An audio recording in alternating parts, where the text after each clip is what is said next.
Hi friends, welcome to my channel. இன்றைக்கி நம்ம பார்க்க போகிறது பன்னீர் பட்டர் மசாலா. இது சப்பாத்திக்கு ரொட்டிக்கெல்லாம் ரொம்ப நல்லா டேஸ்ட்டாக இருக்கும். அதுக்கு தேவையான பொருட்கள் நான் எடுத்து வச்சுருக்கேன். நம்ம பன்னீரை ஃப்ரீசரில் ஸ்டோர் பண்ணி வைக்கிறோம் அப்படின்னா அதை எடுத்து சுடுதண்ணியில் கொஞ்சம் நேரம் போட்டு எடுத்துருக்கேன். எவ்வளோ சாஃப்டாக இருக்குது பாருங்கள். நான் வெங்காயம், தக்காளி, முந்திரி பருப்பு அரைச்சி எடுத்து வச்சுருக்கேன். இப்போ ஒரு பேனை சூடு பண்ணிக்கலாம். 2-3 டேபிள் ஸ்பூன் வரை எண்ணெய் சேர்த்துக்கிறேன். 1 டேபிள் ஸ்பூன் நெய் சேர்த்துக்கிறேன். நெய் இல்லைன்னா பட்டர் கூட நீங்கள் சேர்த்துக்கலாம்.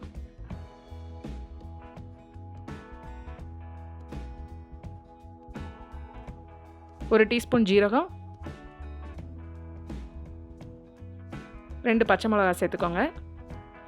நான் இன்றைக்கி 2 பெரிய வெங்காயத்தை நல்லா பொடி பொடியாக நறுக்கி வச்சுருக்கேன். இப்போ இதை அதோட சேர்த்துக்கலாம். வெங்காயம் நல்லா பொன்னிறமாக வதங்கட்டும்.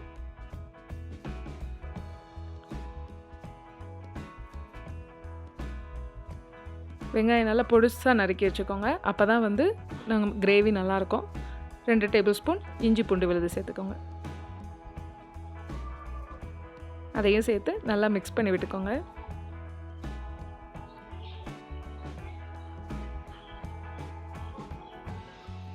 இப்போ இஞ்சி பூண்டு விழுது நல்லா பச்சை வாசனை போயிடுச்சு. வெங்காயமும் நல்லா வதங்கிடுச்சு. இதோட 2 தக்காளியை மிக்சியில் அரைச்சி எடுத்து வச்சுருக்கேன். அதையும் சேர்த்துக்கலாம். தக்காளி நல்லா குக்காகி எண்ணெய் பிரிஞ்சு வரட்டும். இப்போ நல்லா குக்காகி எண்ணெய் பிரிஞ்சு வந்துருச்சு. இதோட மசாலா சேர்த்துடலாம். 1.5 டேபிள் ஸ்பூன் சில்லி பவுடர் சேர்த்துக்கிறேன். 1 டேபிள் ஸ்பூன் மல்லித்தூள், 1 டேபிள் ஸ்பூன் ஜீரகத்தூள்,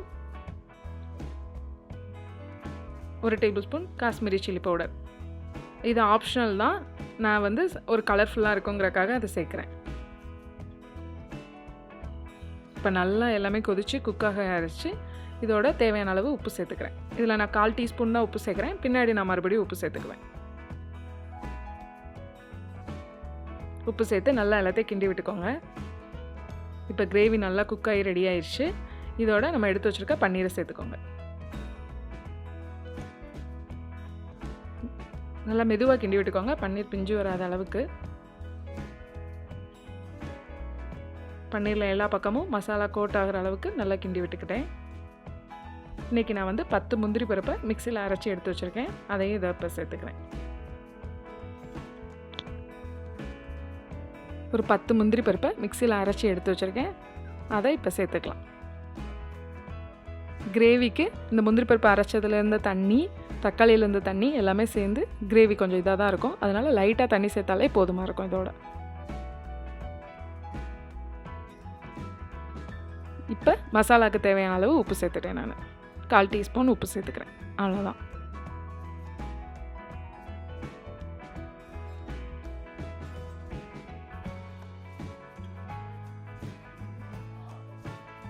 நான் 1/4 கப் தான் தண்ணி ஊற்றுறேன். இல்லை தண்ணியே ஊற்றாமல் கூட குக் பண்ணிக்கலாம். நம்ம மீடியம் ஃப்ளேமில் வச்சு ஒரு 5-8 நிமிஷம் வரை நல்லா குக் பண்ணி விடுங்க. இப்போ நல்லா குக் ஆயிடுச்சு. இதில் 1 டேபிள் ஸ்பூன் பட்டர் சேர்த்துக்கிறேன்.